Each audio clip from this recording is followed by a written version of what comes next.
목사님 감사합니다. 묻기의 결론이 사실 주 날개 아래 사는 삶이 어떨까 라고 하는 그 역사의 자취를 살펴보는 것이지요. 너무 감사합니다. 그런 찬양 내 마음속에 묻기 메시지를 또 한번 상기시켜 주시는 것 같습니다. 성경 말씀 같이 공부하시다 주고 있는데 묻기 4장 13절부터 22절의 말씀 우리 같이 공부하십시다. 오늘도 교독하십시다. 보아스는 룻을 아내로 맞이하였다. 그 여인이 자기 아내가 되자 그는 그 여인과 동침하였다. 주께서 그 여인을 보살피시니 그가 임신하여 아들을 낳았다. 그러자 그 여인들이 나오미에게 말하였다. 주께 찬양을 드립니다. 주께서는 오늘 집에 자손을 주셔서 배가 끊어지지 않게 하셨습니다. 그의 이름이 이스라엘에서 늘 이루어지기를 바랍니다. 시어머니를 사랑하는 며느리, 아들 7보다도 더 나은 며느리가 아기를 낳아줬으니 이 아기가 그대에게 생기를 되찾아 줄 것이며 늙음하게 그대를 돌보아 줄 것입니다. 나오미가 그 아기를 받아 자기 품에 안고 어머니 롯을 하였다. 이웃 여인들이 그 아이에게 이름을 지어주면서 나오미가 아들을 보았다 하고 환호하였다. 그들은 그 아기의 이름을 오벳이라고 하였다. 그가 바로 이새의 아버지요 다윗의 할아버지다. 다음은 베레스의 계보이다. 베레스는 에스론을 낳고 에스론은 나함을 낳고 나함은 아미나답을 낳고 암미나답은 나손을 낳고 나손은 살몬을 낳고 살몬은 보아스를 낳고 보아스는 오벳을 낳고 오벳은 이새를 낳고 이새는 다윗을 낳았다. 오늘 우리에게 주시는 하나님의 말씀입니다. 말씀을 주신 주님께 감사드립니다. 또 새로운 한 주간이 밝아왔습니다. 사랑하는 성도 여러분, 그동안 안녕하셨습니까? 우리가 함께 이렇게 모여서 예배드릴 수 있다고 하는 것은 주님의 은혜입니다. 믿음의 사람들에게 주시는 하나님의 특권이기도 합니다. 또 예수 믿는 사람들이 주님께 막강히 드려야 될 감사와 찬양의 고백이라고 말씀을 드리고 있습니다. 오늘도 이곳에 모여서 예배드리시는 성도 여러분 한 분 한 분 가정에 우리 주님께서 주시는 은혜와 평강이 충만하게 임하시기를 진심으로 기원합니다. 또 뒤에 유튜브를 통해서 말씀을 대하시게 될 주님 안에서 형제와 자매되신 여러분께도 하나님의 은혜의 손길이 함께 하시기를 기원합니다. 하나님께서 이스라엘 민족의 역사 속에서 그때 필요한 사람들, 사사들을 일으켜서 그 민족을 이끌어 가시던 그때에 흉년을 피해서 베들레헴에서 이방 땅 모압으로 이사 갔던 엘리멜렉과 나오미의 가정은 불어닥친 고난의 풍랑 속에서 산산이 깨어지게 됩니다.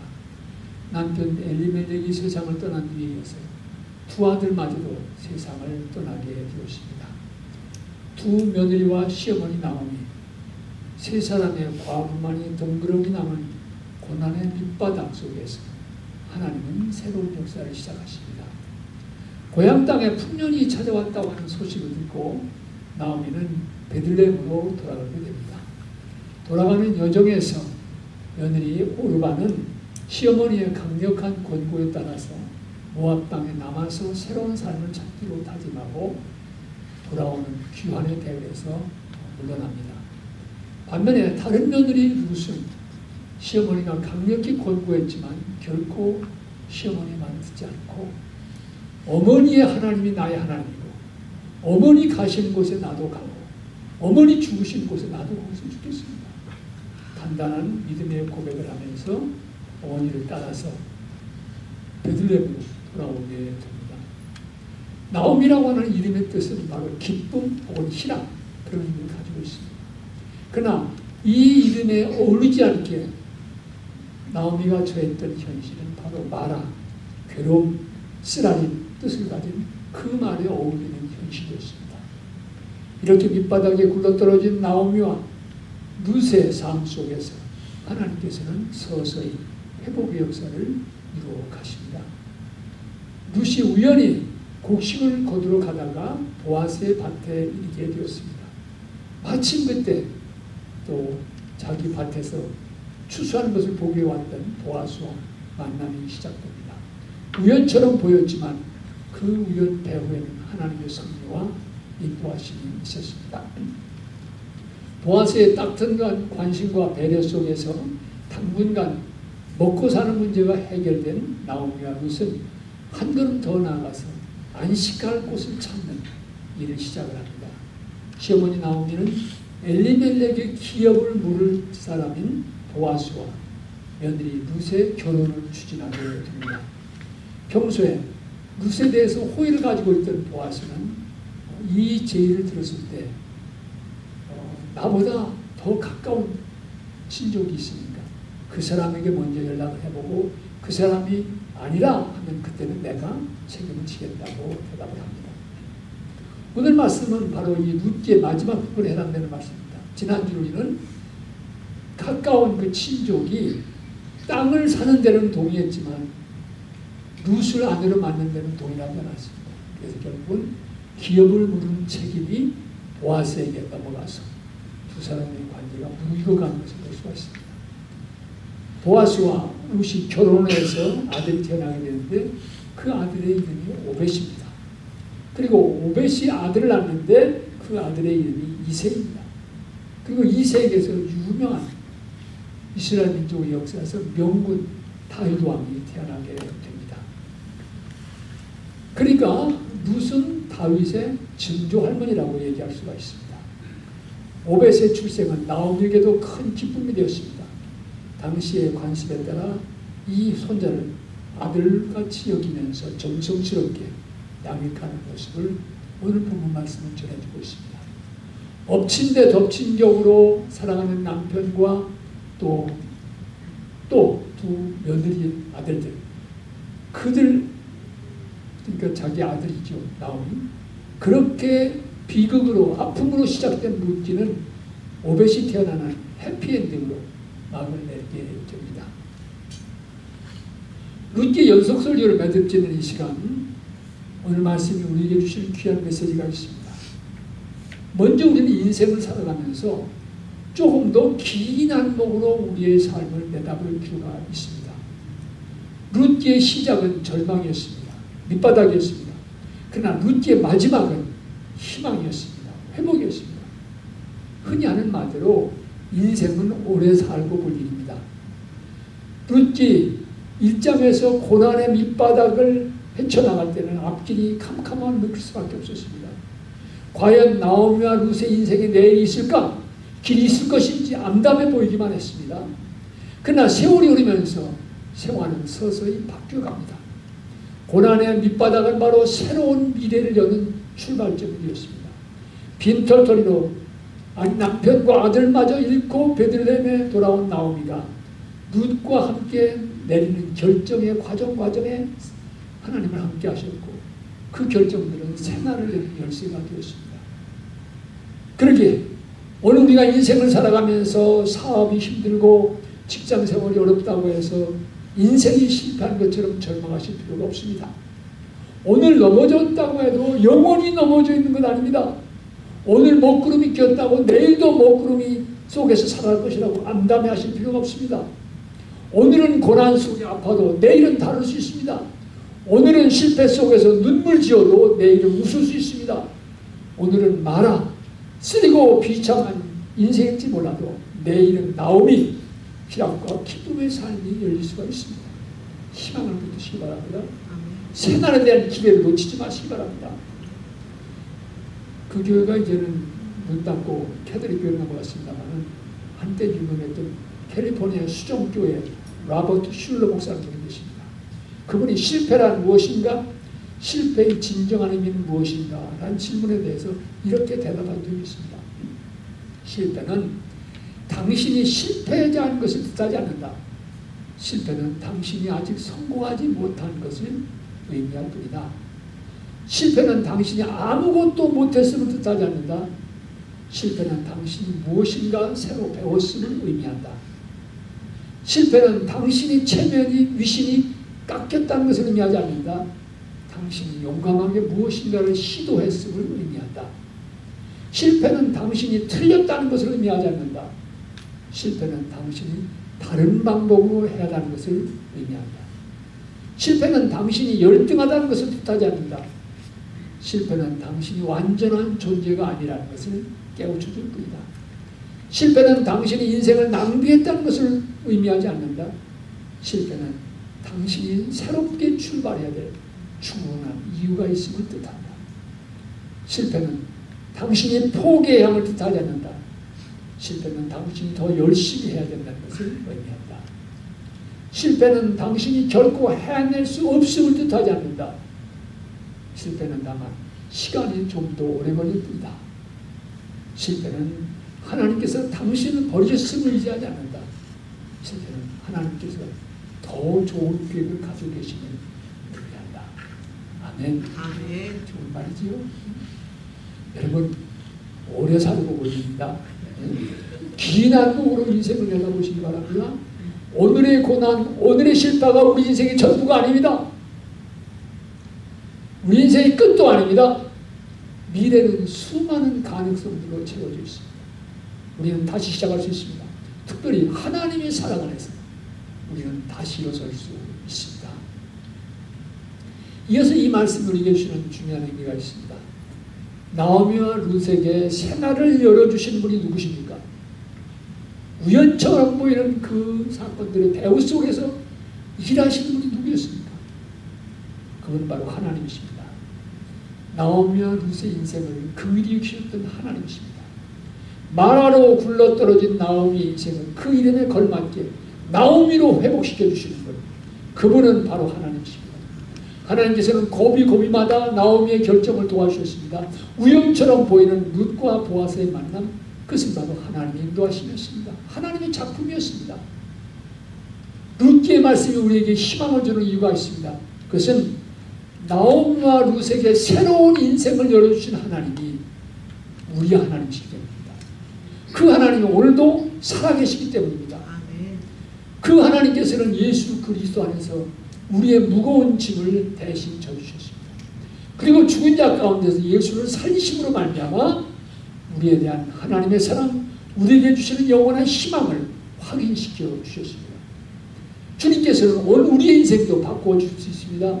마라의 인생을 나오미의 인생으로 바꾸어 주십니다. 방황하는 인생에 길을 열어주십니다. 허무함을 느끼는 인생에게 삶의 충만한 보람을 일깨워 주십니다. 죄로 얼룩진 인생, 뉘우치는 아픈 가슴들을 따뜻한 용서의 손길로 싸매주십니다. 물질의 노예, 욕망의 노예로 살아가는 사람들을 진정한 자유인의 삶으로 해방시켜 주십니다. 살만 나는 인생, 노래하며 찬양하는 인생을 주님께서는 우리에게 열어주십니다. 아멘. 우리 인생을 향한 하나님의 뜻이 무엇입니까? 전에 한번 하나님의 뜻이라는 제목으로 제가 연습을 읽었죠. 하나님의 뜻은 항상 기뻐하고 쉬지 않고 기도하고 모든 일에 감사하는 삶입니다. 이것이 바로 그리스도 예수 안에서 우리를 향한 하나님의 뜻입니다. 주님께서는 오늘 우리가 항상 기뻐하고 쉬지 말고 기도하고 모든 일에 감사하는 삶을 살기를 원하십니다. 원하실 뿐 아니라 우리의 인생을 그렇게 바꿔주십니다. 한동안 크리스찬들이 복음을 전하기 위해서 했던 것이 자동차 범퍼 스토커 뒤에다가 그 스티커를 하나 붙였습니다. 뭐라고 붙였냐면 I found it. 나는 찾았네. 그걸 붙인 거예요. 그러면 사람들이 당신 도대체 뭘 찾은 거요? 라고 하면 나는 예수님을 만나서 생명을 찾았습니다. 이렇게 전도하기 위해서 I found it. 이걸 붙이고 다녔어요. 근데 믿지 않는 사람들이 그 범퍼 스티커가 마음에 안 들었던 것 같아요. 그래서 믿지 않는 사람도 범퍼 스티커를 달고 다니셔야 돼요. 그 내용은 I have never lost it. 나는 잃은 적이 없다. 그 범퍼 스티커를 들고 다니고 자신은 잃은 것이 없기 때문에 찾을 것도 없다. 그 얘기를 하고 싶은 거였죠. 잃어버린 것이 없다고 생각하는 사람들은 찾을 것도 없습니다. 그러나 내 인생 잃었던 삶을 깨달은 사람들, 하나님의 말씀 앞에서 내 인생이 잃어버렸었구나. 어둠 속에 살았구나. 이것을 깨달은 사람들, 하나님의 말씀에 비추어서 자기가 잃어버렸던 삶을 본 사람들, 고난과 시련의 밑바닥 속에서 희망을, 삶의 용기를 잃었던 사람들, 그리고 그리스도의 십자가를 붙들었던 사람들, 찾은 사람들은 다릅니다. 그들의 감사는 다를 수밖에 없습니다. 그들은 감사 속에서 인생을 살아갈 수밖에 없습니다. 그들은 마라의 인생이 나오미의 인생으로 바뀌는 감격을 맛보았기 때문입니다. 이렇게 바꿔주시는 하나님의 사랑을 체험했기 때문입니다. 이 하나님, 21세기 살아가는 온 우리의 삶 속에 오셔서도 바꿔주십니다. 회복시켜 주십니다. 아멘. 이제 룻기의 4장 끝나갑니다. 사랑하는 성도 여러분, 룻기의 주인공은 누구입니까? 엘리멜렉입니까? 나오미입니까? 두 아들입니까? 룻입니다. 룻이 바로 주인공입니다. 그는 이스라엘 사람들이 멸시하며 거들떠보지도 않았던 이방 사람, 모압 여인이었습니다. 그러나 룻은 당당하게 다윗 왕의 족보에 오르게 되었습니다. 그녀는 다윗 왕의 증조 할머니가 되었습니다. 그러나 더더욱 귀한 것은 바로 이 룻이 예수님의 족보에도 오르게 되었다는 사실입니다. 마태복음 1장에 나오는 예수님의 족보에 1장 5절 6절을 이렇게 기록하고 있습니다. 살몬은 나백에서 보아스를 낳고, 보아스는 룻에게서 오벳을 낳고, 오벳은 이새를 낳고, 이새는 다윗 왕을 낳았다. 룻은 쓰러진 나오미의 가정을 다시 이렇게 세우는 일에 쓰임받았을 뿐만 아니라 온 민족을 구원하시려고 하는 하나님의 구원의 역사에서 쓰여진 그릇이 되었습니다. 미천한 이방 여인이었습니다. 일찍이 남편을 여인 딱한 여인이었습니다. 그러나 룻은 운명을 탓하지 않았습니다. 고난 앞에 주저앉아 있지 않았습니다. 어머니의 하나님을 나의 하나님으로 믿고 어머니가 가시는 곳에 끝까지 동행을 했습니다. 죽음의 둘을 갈라놓을 때까지 어머니 곁을 떠나지 않았습니다. 룻의 믿음, 룻의 헌신, 룻의 희생을 하나님은 귀하게 쓰셨습니다. 그를 통한 나오미와 보아스가, 아니 베들레헴 사람들, 아니 이스라엘들, 더 나아가서 온 인류가 하나님의 은혜를 힘입게 됐습니다. 사랑하는 성도 여러분, 룻은 바로 이민자였습니다. 모압 땅에서 유대 땅으로 여기민에 오는 시어머니를 따라온 이민자였습니다. 이민자 룻은 하나님의 구원사역에서 쓰여지는 귀한 도구가 되었습니다. 이민자로 살아가는 우리 모두에게도 이 꿈이 필요합니다. 우리 비록 얼굴 빛깔이 다르고 소수민족이라고 해도 우리의 가슴 속에 룻의 헌신과 믿음이 있다고 하면 우리도 하나님 앞에서 쓰임받을 수 있습니다. 이 광활한 이 땅, 이 역사 속에 하나님의 신령한 복을 소개하는 복의 근원으로 살아갈 수가 있습니다. 더 많이 벌어서 자녀들 좋은 학교 보내고, 더 좋은 집에서, 더 좋은 자동차 타고, 더 많이 즐기는 인생 중요할지 모릅니다. 그러나 그것이 우리의 인생의 전부일 수는 없습니다. 그것이 우리를 이 땅으로 인도하신 하나님의 뜻의 전부일 수는 없습니다. 요즘은 한국에서 별로 이민이 안 옵니다만은 한때는 매년 3만 명씩 왔다고 해요. 그래서 이민자들이 다 모이는데, 그래서 100만 명이 넘는 사람들이 합법적으로 이민 비자 받아가지고 미국 땅에 왔습니다.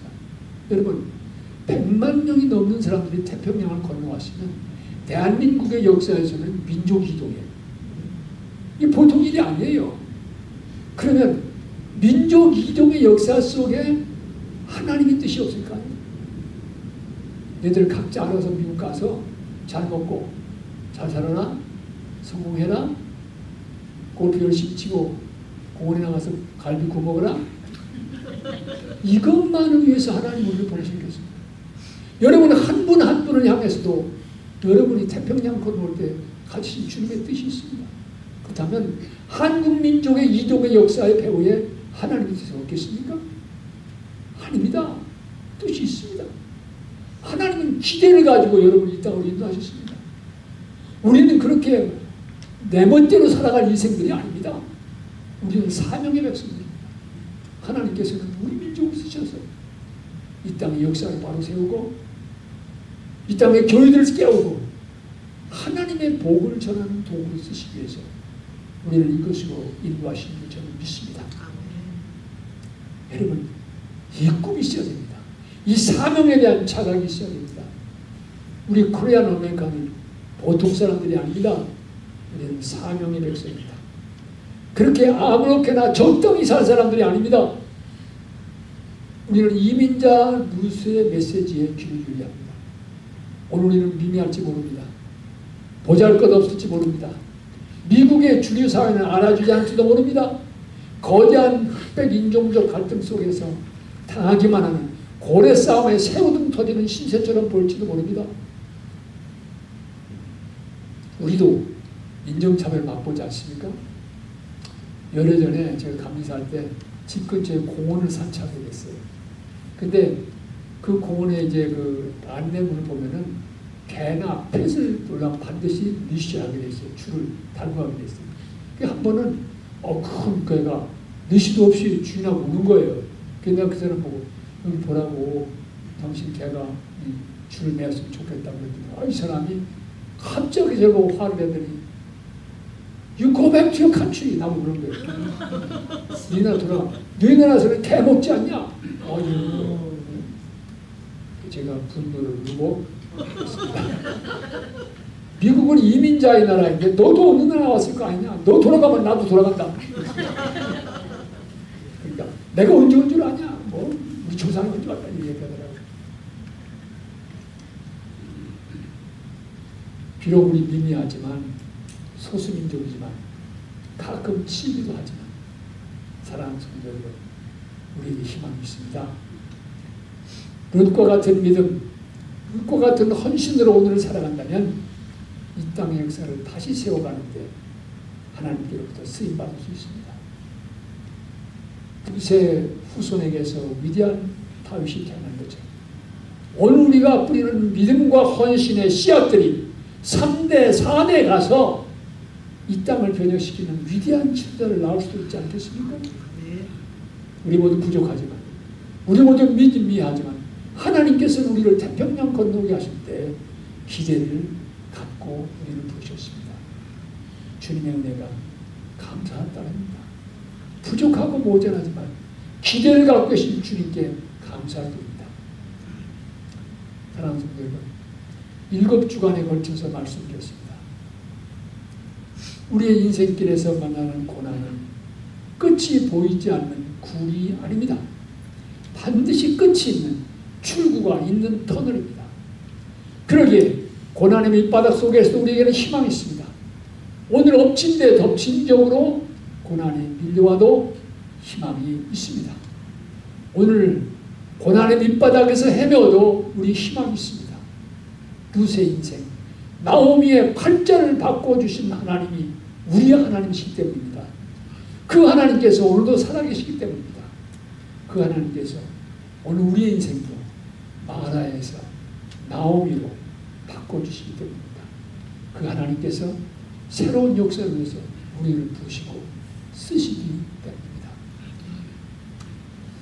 터널을 지나서라고 하는 큰 제목 밑에서 드린 근본 룻기 연속설교를 이제 끝내면서 열흘 전에 제가 적어두었던 것 시인지 뭔지는 모르겠어요. 그렇지만 여러분과 함께 나누겠습니다.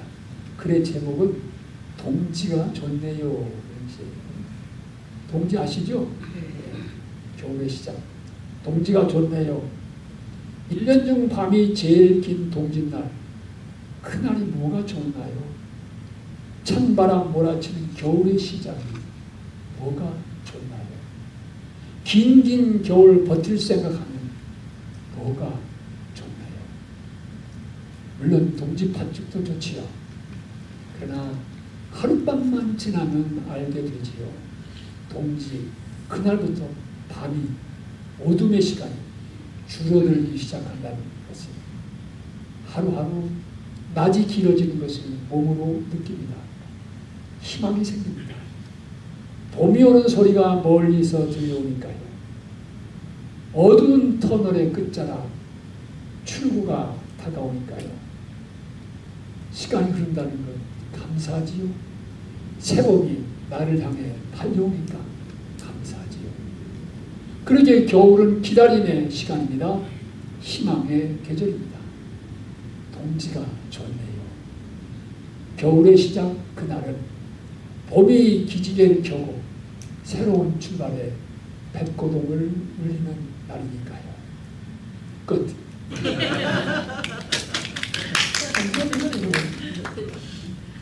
이제 터널을 지나는 우리의 인생 여정을 인도해 주시는 우리 주님의 은혜를 기억하면서 함께 나셔서 찬송가 445장 태산을 넘어 험곡에 가도 같이